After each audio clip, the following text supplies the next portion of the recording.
दोस्तों, इतिहास के पन्नों में कुछ ऐसे नाम दर्ज हैं जिन्होंने अपनी सोच, अपनी शक्ति और अपने इरादों से पूरी दुनिया की दिशा बदल दी। ऐसा ही एक नाम है नेपोलियन बोनापार्ट। वो व्यक्ति जिसने साधारण सैनिक से उठकर फ्रांस का सम्राट बनकर पूरे यूरोप को हिला दिया। नेपोलियन बोनापार्ट का जन्म 15 अगस्त 1769 को कोर्सिका द्वीप में हुआ था।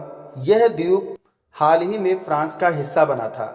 उनके पिता का नाम था कार्लो बोनापार्ट, जो एक छोटे वकील थे, और माँ लेटिसिया रोमालिनो एक सशक्त और अनुशासित महिला थी। नेपोलियन बचपन से ही गंभीर, आत्मविश्वासी और तेज दिमाग के बच्चे थे। उन्हें किताबें पढ़ने, युद्ध की रणनीतियां समझने और इतिहास जानने का बहुत शौक था।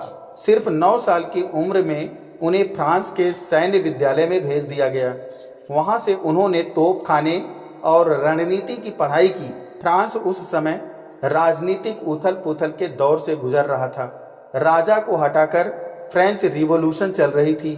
इस क्रांति ने नए नेताओं को उभरने का मौका दिया और उन्हीं में से एक नाम था नेपोलियन बोनापार्ट। सिर्फ 24 साल की उम्र में ही वे जनरल बन गए, क्योंकि उनके अंदर युद्ध की असाधारण समझ थी। 1796 में उन्हें इटली भेजा गया, जहां उन्होंने एक के बाद एक जीत दर्ज की। इटली अभियान में उन्होंने दिखा दिया कि वे सिर्फ सैनिक नहीं बल्कि एक रणनीतिक प्रतिभा हैं। सन 1798 में फ्रांस और ब्रिटेन के बीच प्रतिस्पर्धा चल रही थी। नेपोलियन को भेजा गया मिस्र, ताकि ब्रिटेन के भारत से व्यापार को काटा जा सके। उन्होंने वहां कई लड़ाइयां जीती, लेकिन ब्रिटिश नौसेना ने उनके बेड़े को नष्ट कर दिया। फिर भी इस अभियान ने नेपोलियन को फ्रांस का नायक बना दिया। जब वे लौटे तो फ्रांस में राजनीतिक अराजकता थी। लोगों को एक मजबूत नेता चाहिए था और वह नेता बन गए नेपोलियन बोनापार्ट। सन 1799 में उन्होंने सत्ता पलट दी। वे फर्स्ट काउंसिल बने और फिर 1804 में उन्होंने खुद को फ्रांस का सम्राट घोषित किया। पेरिस के नोट्रे डैम चर्च में जब उनका राज्याभिषेक हुआ तो उन्होंने पोप के हाथ से मुकुट लेकर खुद अपने सिर पर रखा, जैसे कह रहे हों, मेरी तकदीर किसी और के हाथ में नहीं, मेरे अपने हाथों में है। अब नेपोलियन की नजरें पूरे यूरोप पर थीं। उन्होंने ऑस्ट्रिया, प्रशिया, इटली, स्पेन तक जीत हासिल की। उन्होंने यूरोप को एक नई प्रशासनिक व्यवस्था दी, नेपोलियनिक कोड, जो आज भी कई देशों के कानून की नींव है। उनकी सेना ग्रैंड आर्मी दुनिया की सबसे शक्तिशाली सेना मानी जाती थी। नेपोलियन का कहना था, इम्पॉसिबल शब्द केवल मूर्खों के शब्दकोश में मिलता है, पर जैसा कहा जाता है, अहंकार अंत का आरंभ होता है। सन 1812 में उन्होंने रूस पर हमला किया। शुरू में जीत मिली, पर फिर रूसी ठंड, भूख और बीमारियों ने उनकी सेना को तोड़ दिया। 6 लाख सैनिकों में से मुश्किल से 50,000 ही लौट पाए। यह हार नेपोलियन के साम्राज्य को हिला गई। रूस की हार के बाद यूरोप के सभी देश उनके खिलाफ एकजुट हो गए।